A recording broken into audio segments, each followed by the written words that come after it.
Why aren't you hitting your irons as far as you should? Well, today we find out with PGA Coach James Yim. Number one reason why you're losing a lot of distance with your iron is because you don't know how to use your trail arm and your trail wrist. That's the number one reason. Okay, trail arm and trail wrist. So how do we use it? So you gotta know how to use your elbows. You gotta position your elbows properly and position your wrist properly at the impact position. So mostly a lot of people, when they're getting onto your impact position, their right wrist or elbow is kind of in this position, flaring out this way, or in the straight line like this. So we need to get your elbows more tucked in, so we don't want too much space between your between your elbows and your body on the downswing. So we want to get into this position, not this. So when you do a slow motion video of yourself in the front view, we don't want too much space here. That's gonna make you're gonna add a lot of loft of the club to your club when your elbow's in this position. So we just gotta tuck in the elbow, and also at the same time we gotta flex your right wrist for a little bit longer. So flex your right wrist and elbows tucked in, and then swing around your body like this. On your takeaway, we're gonna flex your wrist like this on your takeaway. So we're gonna get into this position on the takeaway, and then we're just gonna do a half swing. And then our goal is to maintain this 90-degree angle here. And also there's a 90-degree angle on your wrist here. And then there's also a 90-degree angle here. It's a game of 90s. Yeah, 90 degrees. So 90 degree here, 90 degree up here, and then this is not actually 90 degree, but something like this. So our goal is to maintain this 90 degrees and then get into impact position. So it's easier when you're doing a half swing. Reset, half, and turn. And even after you hit the ball, I still want you to maintain this 90 degree on your right wrist. So maintain this flex. So I don't want you to release the club at all. Hit the ball, release. So I want your left arm and the shaft to be in a straight line. No release, like this. Let me show you just one more time. And your ball's supposed to go low, like that. Like this. Let's give it a try. This is just working on keeping this position up until the contact point. This drill. Take away. Flex. And love it. You're probably gonna hit this around 100 to 120 if you're gonna just go half swing, flex, and then just rotate your body. The main purpose for this is to not flip your wrist and then not get into this position at the impact. So make sure to tuck in your elbow, get into this position, and fire your elbow towards the target. And then while you're doing that, flex your wrist. And then get into a finish more like this, not this. So next tip is you're trying so hard to create speed. You're trying so hard to swing fast. So if you have too much tension on your body, you're gonna struggle to transfer the club speed to your club head. So nobody cares how fast your body and how much tense you are. If you cannot transfer the speed to your club head, your ball's still not gonna go far. Speed wasted. Energy wasted. So for this, let me show you a quick drill for this. So if I have to start golf all over again, I would do this for a whole 2 months. So if I have to start golf over again, so here, backswing, relax your arm. You can actually bend your left arm. It's totally fine. Just drop the club onto the ground and then bend it again. Like this. 1, 2. 1, 2. I'll do this for a whole 2 months. What is this drill for? It helps you relax your arm, and it helps you drop your club towards the ground. And then it helps you. Also, you definitely have to rotate your body together, but it helps you keep everything connected.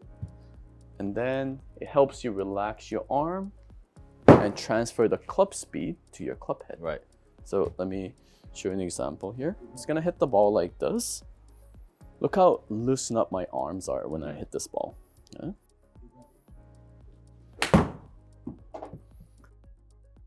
Did it feel like I had a tension on your body? Yeah, well, I just felt like you got to the top and then you just kind of let it fall and it just went straight into the club. Yeah.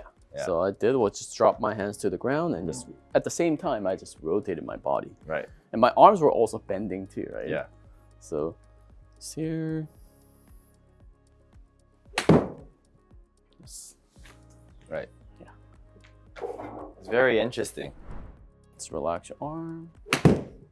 Yeah, that's pretty much it. Okay. It's so easy to hit the ball if you. But it's gonna go left because you're not using your lower body. Your club's gonna get closed. But yeah. Right. And try adding a little bit of hip turn on that swing. So same thing. Just still relax. Drop your arms this way, but while you're dropping, we're just gonna rotate the hips just a touch faster. Sure. Oh, good. Dude, that was so effortless. Wow. Is golf this easy? I like use like 15% energy. Yeah, pretty much. That's what we're doing right now. So half swing. Wow, that is so smooth compared to my. Yes. That means my normal swing has a lot of tension. Yeah. It's so tight. That was so smooth. Yes. So just, we call it effortless power. So we just drop your arms and rotate your body and then just release the club. All right. So next tip is power of deceleration. Okay. So most of the people when they get into impact, they right after the impact, they get your left arm and the shaft in a straight line like this. You see the gloves on the top, right? Okay. But what we want is get into an impact, decelerate your left hand like this. So you call this decelerating. For me, I call this releasing. Yeah, release and decelerate. But you got to release it properly. Right. So you got to decelerate your left hand, release. If you grab the club, you see my gloves underneath. Right. My right hand is on the top. I see. And then you have to go to the finish like this, not this. Right. So. But what you just did is very similar to our first drill, right? Holding. First drill. The first drill where we lock and hold it. Oh, that's different. That's we're trying to de-loft the club. Right. And we're trying not to release the club. Okay.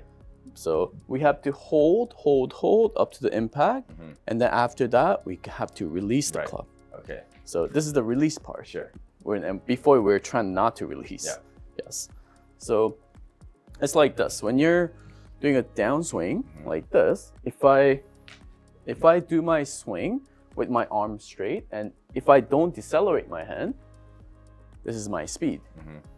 But watch how fast it goes if I decelerate my hands. So here, you see the club head moves much faster, but it's gonna go much faster, but I'm trying to stop it so it doesn't hit my head. But as soon as I stop, my club head moves fast.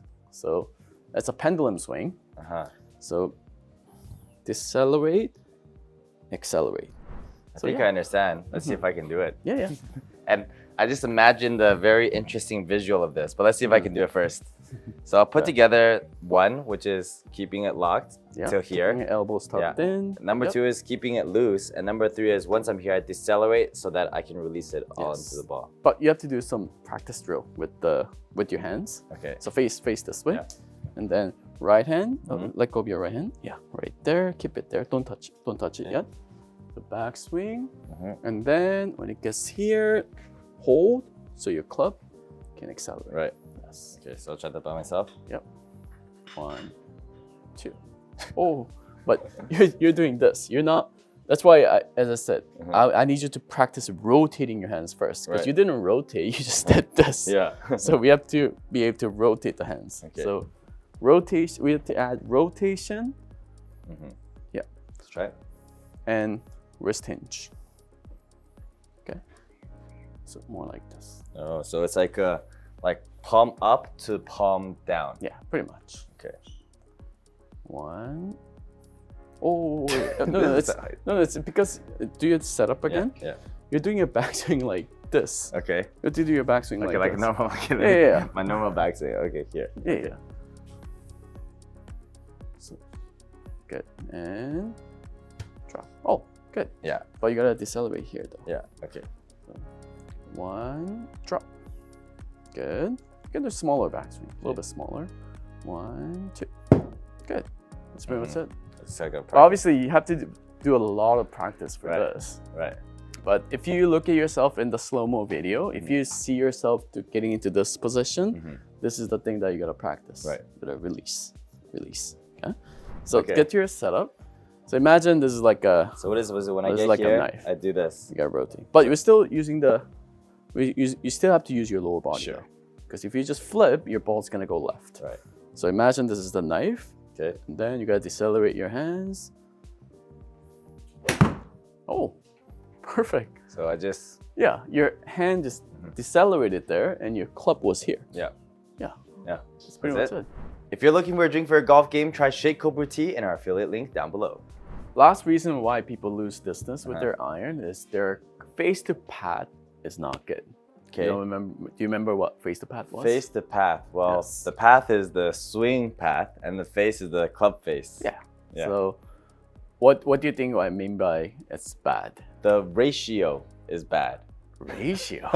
What? For example, if let's say if our face is super open, and then our club path is super out to in, then it'll just slide off their club. Oh, good. Yeah.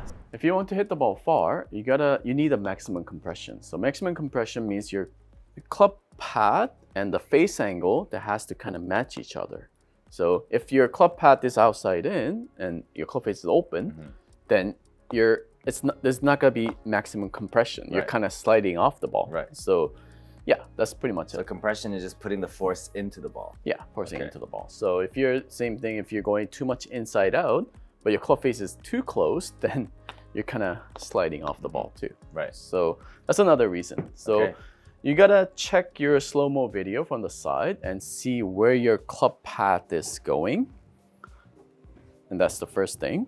And then you gotta check where your club face is facing. Right. So it's better to use TrackMan or like Green Tee, the golf zone, to see where your strike zone is and when your club path is. So let me show you 2 examples.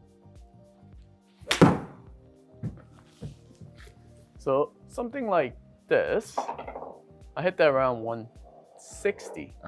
So that was my club path and face angle was not in a proper. There was no maximum compression. Right. I felt like I heard kind of like a sliding sound. Yeah. Yeah. It wasn't a compression sound. Yeah. It wasn't like a compression. It was like a click. Yeah. So that one was my club path was inside up by 4 degrees, and then my club face was, I think it was open by like 1 or 2 degrees. Okay. So it kind of draw back a little. So this time I'm gonna try to get my club face and club path more in a straighter line.